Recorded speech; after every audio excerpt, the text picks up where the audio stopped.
everyone, Sarah here. Rewind Justice brings you revenge stories that will blow your mind. If you're ready, hit subscribe and let's go. My name is Rachel Morrison, and for most of my life I was the family disappointment. Not because I failed at anything, but because I succeeded quietly and my family mistook silence for inadequacy. I was the middle child. My older brother Marcus got the athletic scholarships and the pride. My younger sister Jennifer got the beauty pageants and the attention. I got the books, the late nights studying, and the constant reminder that nobody cares about grades in the real world. When I graduated high school with a 4.0 and a full ride to state, Dad said, "Well, at least it's free."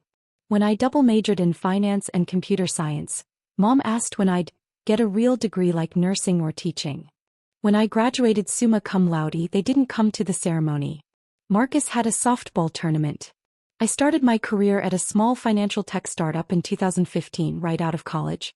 The pay was modest, $58,000, but I had equity. Nobody in my family understood what equity meant. Dad called it monopoly money. "When are you going to get a real job with real benefits?" he'd ask every Sunday dinner. I'd smile and say, "I'm working on it." What they didn't know was that I was also working 3 freelance financial consulting contracts on the side, building my own investment portfolio, and learning everything I could about wealth management. By 2016, I was making $140,000 between salary and contracts. By 2017, our startup got acquired. My equity payout was $2.3 million. I was 24 years old and I'd just become a millionaire. I didn't tell my family. Not because I wanted to hide it, but because I wanted to see who they really were. I wanted to know if they'd ever value me, not for what I could provide. The answer came quickly. "Rachel, we need help with the mortgage this month." Mom called in October 2017. "Just $2,800. Your father's hours got cut." I sent $3,000. I didn't mention that I'd just closed a consulting contract worth $85,000. "Rachel, Marcus needs help with his car payment. He's starting his business." That was $450 monthly. I sent it. "Rachel, Jennifer's wedding is going to be beautiful, but we're short on the deposit for the venue." I sent $8,500. Every request was framed as temporary. Every request came with a guilt trip. And every time I helped, the response was the same. Silence. No thank you. No acknowledgement. Just expectation. By 2018, I joined a private wealth management firm as a senior analyst. My salary was $240,000, not counting bonuses and my investment returns. I was managing portfolios worth $50 to $300 million for high net worth clients. My family thought I was still at my little tech startup job. "How's your computer thing going?" Dad would ask dismissively at holidays. "It's going well," I'd say. "Must be nice to have such an easy job." Not like real work. The requests kept coming. Car repairs, medical bills, property taxes, business opportunities that were really just bailouts for failed ventures. I kept a spreadsheet. I documented everything. Every wire transfer, every request, every promise that "we'll pay you back next month." By 2020, I'd transferred $287,000 to various family members. Not once had they asked how I was doing financially. Not once had they wondered how a person they thought was struggling at a startup could send $5,000 at a moment's notice. They didn't want to know. Knowing would mean acknowledging they were wrong about me. Then came 2021 and I discovered something that made my blood run cold. I was refinancing my condo when my mortgage broker frowned at his screen. "Ms. Morrison, there are 3 credit cards showing on your report that you didn't list on your application." "That's not possible. I only have 2 cards. He turned his monitor toward me. 3 cards. Chase Freedom, Capital One Venture, Discover It. All opened in 2019. All with balances between $18,000 and $31,000. All at least 90 days delinquent.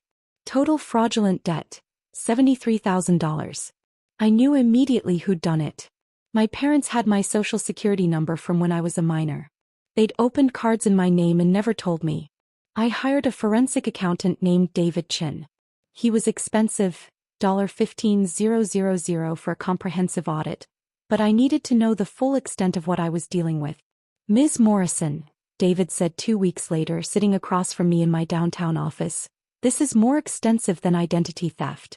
Your parents have taken out auto loans, a home equity line of credit, and multiple personal loans using your information. The total is $340,000. I felt physically ill. How is that even possible? They've been using your excellent credit score. You're wealthy, you pay everything on time, and your score is 812. To lenders, you're extremely low risk. Your parents have been exploiting that for at least 4 years. He slid a folder across the desk. Inside were loan applications with my forged signature. Credit card statements sent to their address. A home equity line against a property I didn't own. There's more, David continued. I've also compiled documentation of every transfer you've made to family members since 2017. You've sent $573,000 in total. I stared at the number. Over $500,000. The pattern is clear, David explained. They make a request, you fulfill it, then 3 weeks later there's another request. They've trained you to be their personal ATM. And whenever you've had major success, your startup acquisition, your promotion, your bonuses, they've coincidentally had emergencies that required large sums. You think they know? Ms. Morrison, they opened $340,000 in fraudulent accounts in your name. They know you have money. They're just pretending not to because acknowledgement would mean they couldn't keep positioning you as the family failure who owes them. I sat back in my chair processing. I was 30 years old. I had a net worth of $4.7 million. I managed $2.1 billion in client assets. I'd been featured in Financial Times and Forbes 30 Under 30. And my parents were destroying my credit while telling everyone I was a struggling tech worker who never helped the family. What are my options? I asked. David pulled out another folder. Legally, you can press charges for identity theft and fraud. You have documentation for everything. I've also prepared a complete accounting of all transfers you've made, categorized by recipient and purpose. But there's a third option. What's that? Confront them with evidence. Not just the transfers, the fraud too. Give them a chance to make it right if they're capable of that. If they're not. He shrugged. Then you have everything you need for law enforcement and civil court. I took both folders home that night. I had a decision to make. The decision was made for me 3 months later at my parents' annual 4th of July barbecue. I arrived at their house in the suburbs around 2 p.m. The driveway was full. Marcus's new Audi Q7, Jennifer's Mercedes SUV, my aunt and uncle's Lexus. I parked my modest Honda Civic on the street. I'd bought a Tesla Model S 2 years ago, but I kept it garaged. No need to answer questions. The backyard was full of relatives. My parents had spared no expense. Catered food, a full bar, a bouncy house for the kids. The party easily cost $8,000. I wondered who'd paid for it. I had a sinking feeling I knew. Rachel. Mom called out when she saw me. You're late. We already said grace. Traffic was bad. Sorry. She turned back to her conversation with Aunt Linda, dismissing me. I grabbed a beer and found a quiet corner. Marcus was holding court by the grill, talking about his new consulting business. Jennifer was showing off her engagement ring, upgrade number 2 from her fiancé Tyler. Uncle James approached me. Rachel, how's the job hunt going? I blinked. Job hunt? Your mom said you've been between positions for a while. Tough market out there. My mom had told people I was unemployed. While I was a senior VP at one of the largest wealth management firms in the state. I'm actually employed, Uncle James. Have been for 9 years straight. Oh. He looked confused. Your mother said. Rachel. Dad's voice boomed across the yard. Come here for a second. I walked over to where he stood with Marcus and my Uncle Tom. Dad had that look on his face. The one that meant he was about to make a point at someone's expense, and that someone was usually me. We were just talking about family values, Dad said, loud enough for people nearby to hear. About supporting each other. Being there when it matters. Okay, I said carefully. Marcus here just told me about the investment opportunity he brought to us. Real estate development in the Pine Valley area. He needed capital and your mother and I stepped up. Because that's what family does. Marcus beamed. It's going to be huge, Rach. 8-figure returns projected. I knew this opportunity. Marcus had sent me the prospectus 6 months ago asking for $100,000. I'd had it reviewed by my firm's real estate division. Their assessment: fundamentally unsound. Projected returns are fantasy. High likelihood of total capital loss. I'd politely declined. Apparently my parents had not. That's great, I managed. Your mother and I put in $85,000, Dad continued. It wiped out our savings, but we believe in family. We believe in supporting each other's dreams. The implication hung in the air. I could feel people watching. Rachel, when are you going to step up like that? Uncle Tom asked. Your brother's building something real here. I took a breath. I help where I can. Dad laughed. Help? Rachel, you've never given this family a dime. The conversation around us stopped. Everyone was listening now. That's not, I started. Name one time you've helped this family financially, Dad challenged. One time you've contributed to anything. Your mother and I paid for your college. I had a full scholarship. And you've never paid us back for all those years of raising you. Never once offered to help with Marcus's business or Jennifer's wedding, or any of the family expenses. Mom joined us, nodding in agreement. Always taking, never giving. That's always been Rachel's way. Something inside me snapped. I'd spent 5 years sending them money. 5 years being their secret safety net while they told everyone I was a failure. 5 years watching them commit fraud in my name while positioning themselves as my generous benefactors. I was done. That's an interesting perspective, I said calmly. I'd like to address that actually. Could everyone gather in the living room for a moment? I have something to show you. Dad frowned. Rachel, this isn't the time. No, I think it's exactly the time. You've made a public accusation. I'd like to provide a public response. Unless you'd prefer I don't. I watched his face. He was trapped. Backing down would look weak. He gestured toward the house. Fine.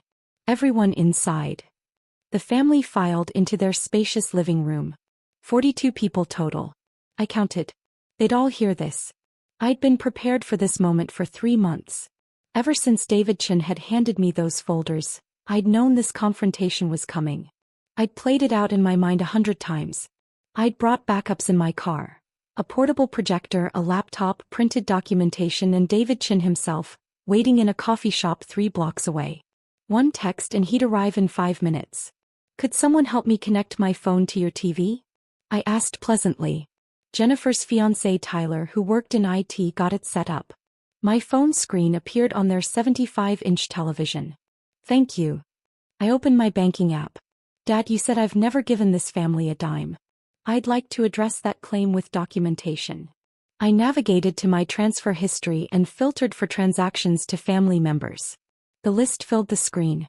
73 individual transfers. These are wire transfers from my accounts to various family members over the past 5 years.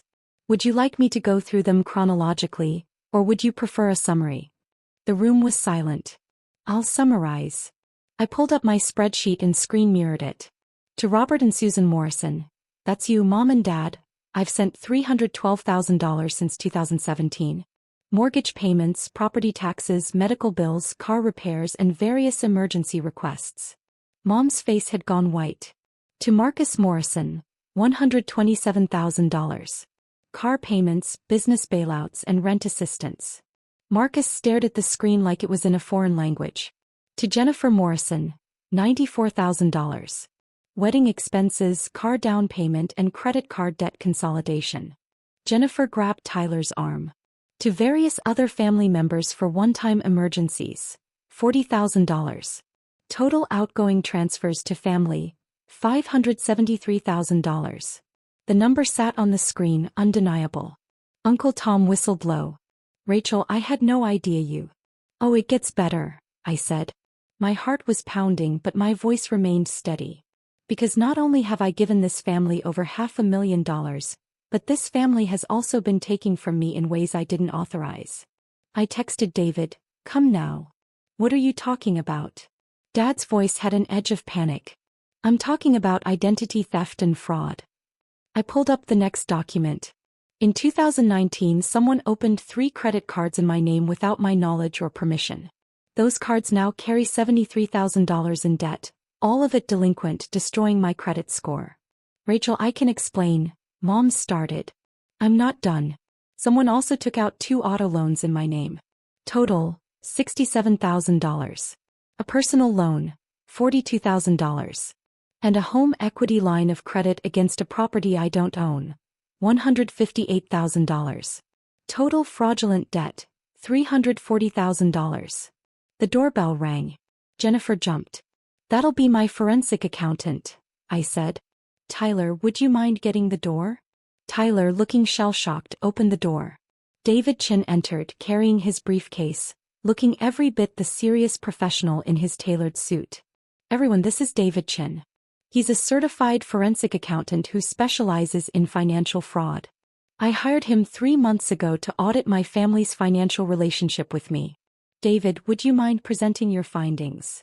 David set his briefcase on the coffee table and pulled out a folder 3 inches thick. The room felt like all the oxygen had been sucked out. Good afternoon, David said formally. I've conducted a comprehensive audit of financial transactions between Ms. Morrison and her family members over the past 6 years. My findings are disturbing. He opened the folder and pulled out the first document.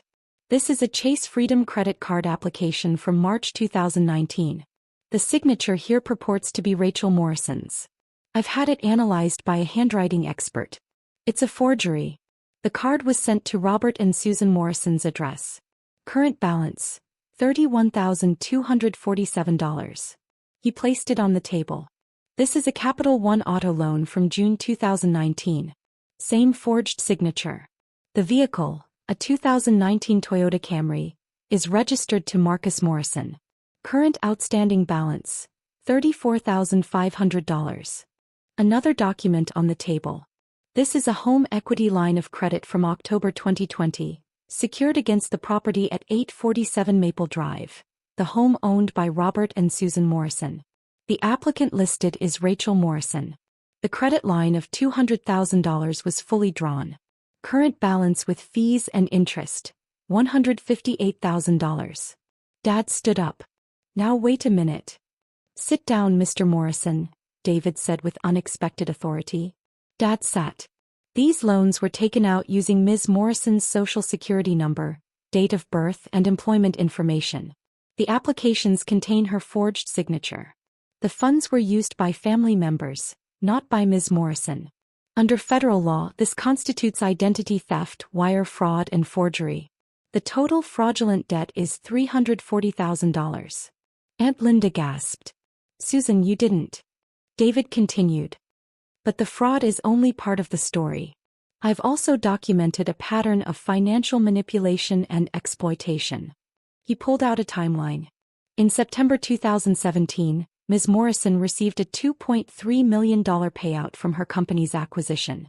2 weeks later, Susan Morrison called requesting $3,000 for mortgage help. Over the following 6 months, requests totaling $47,000 came from various family members. In March 2019, Ms. Morrison received a promotion to senior vice president with a $240,000 salary. 1 week later, Marcus Morrison requested $25,000 for business capital. In December 2020, Ms. Morrison received a $380,000 bonus. That same month, Robert Morrison requested $15,000 for emergency medical expenses. He looked up from his documents. The pattern is clear and consistent. Major financial events in Ms. Morrison's life are immediately followed by large requests from family members. Yet those same family members claim she never helps and never contributes. Marcus found his voice. Rachel, you never told us you had that kind of money. You never asked, I said quietly. You never asked how I could send $5,000 at a moment's notice. You never asked how someone you thought was struggling could wire you $25,000 for your third failed business venture. You didn't want to know, Marcus. Because knowing would mean admitting you were wrong about me. Jennifer was crying. Rach, I didn't know about the fraud. I swear I didn't know Mom and Dad. Didn't you? I pulled up another document on the TV. This is an email from you to Mom from April 2021. Quote, can you open another card under Rachel's info? Tyler needs a new laptop for work and we're maxed out. End quote. Jennifer went pale. You all knew, I said looking around the room. Maybe you didn't know the specific amounts. Maybe you pretended not to understand what you were asking. But you knew I had money, you knew I was successful, and you chose to keep treating me like the family failure because it was convenient. Uncle Tom cleared his throat. Rachel, I think there's been a misunderstanding. No misunderstanding, Uncle Tom. Let me be crystal clear about what's going to happen next. I pulled out my own folder. This is a cease and desist letter prepared by my attorney.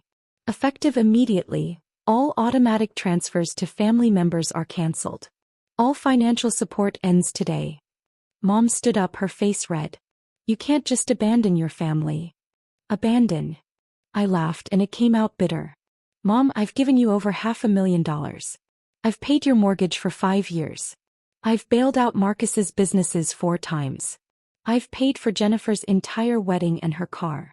I've done nothing but support this family while you told everyone I was a failure. We never said. You told Uncle James the first was unemployed. You told the neighbors I was between jobs. You told Aunt Linda I was struggling to make ends meet. All while depositing my checks. Dad stood up now too. Young lady, you will not speak to your mother that way. Sit down, Dad. My voice was ice. You've been committing federal crimes. Identity theft carries a prison sentence of up to 15 years. Fraud can add another 20. I have all the documentation right here. David placed a second stack of papers on the table. These are federal charging documents, prepared and ready to file. Ms. Morrison has been extremely patient. She's giving you an opportunity most fraud victims don't give their perpetrators. What opportunity? Marcus asked quietly. I looked at my parents. You have 2 options. Option 1. You voluntarily enter a payment plan to pay back the $340,000 in fraudulent debt. You'll sign affidavits admitting to the fraud, which I'll hold. You'll attend financial counseling. And you'll publicly acknowledge what you've done to this family. Or, Dad's voice was barely a whisper. Or I file these charges tomorrow morning. Federal agents will arrest you. The case is airtight, forged signatures, paper trails, my testimony. You'll be convicted. You'll lose this house, your savings, your reputation. And you'll go to prison. The room was dead silent except for Jennifer's quiet sobbing. The fraudulent accounts are also being reported to the credit bureaus with you as the responsible parties, not me, I continued. Your credit will be destroyed as you destroyed mine. The home equity line will be called due immediately, $158,000 within 30 days or the house goes into foreclosure. Mom collapsed onto the couch. We can't pay that. You should have thought of that before you stole from me. Rachel, please, Dad's voice broke. I gave you 5 years to see me as something other than a failure. 5 years to ask me how I was doing, what my life was like, whether I needed anything. You never asked once. You just took and took and took while telling everyone I never gave. I stood up and collected my phone. David will leave his card. You have 72 hours to decide which option you want. After that, I file the charges regardless. Rachel, wait. Marcus stood up. The money you gave me, I can pay it back. You can't, Marcus. I've reviewed your finances. Your consulting business has generated $14,000 in revenue in 2 years. You're living on credit cards and loans. You're broke. I looked at Jennifer. Your engagement ring cost $38,000. Tyler makes $52,000 a year. Who do you think paid for it? Her hand flew to her mouth. I did. Through the wedding fund I sent you, which you spent on other things, then came back asking for more. I moved toward the door, then stopped. There was one more thing they needed to hear. I'm not the person you told everyone I was. I'm a senior vice president at Morrison Wealth Management. I manage $2.1 billion in client assets. My personal net worth is $4.7 million. I was featured in Forbes 30 Under 30. I've been the keynote speaker at 3 national finance conferences. The shock on their faces would have been satisfying if it wasn't so pathetic. I'm not a struggling tech worker. I'm not between jobs. I'm not the family failure. I'm the most successful person in this room, and I've been that way for 5 years. You just never bothered to notice because you were too busy using me. Uncle Tom spoke up. Rachel, if we'd known. If you'd known, you would have asked for more, I said simply. That's all this family does. Take. I walked to the door. David followed. 72 hours, I repeated. Choose wisely. I didn't hear from them that night. Or the next day. On the third day my attorney called. Rachel, your father wants to meet. He's asking if you'll come to the house. Absolutely not. Conference room at your office or nothing. Understood. I'll set it up. The meeting was scheduled for the following Monday at 2 p.m. Dad showed up alone looking like he'd aged 10 years in 4 days. Dark circles under his eyes. Wrinkled shirt. The swagger completely gone. Rachel. Don't. I held up my hand. My attorney is recording this. Anything you say can and will be used in court if necessary. Do you understand? He nodded. I'm here to listen to your decision. Option 1 or option 2. He pulled out papers from his briefcase with shaking hands. I've sold my truck. Susan's selling her jewelry. We're taking out a personal loan against my 401k. We can pay you back $50,000 by next month.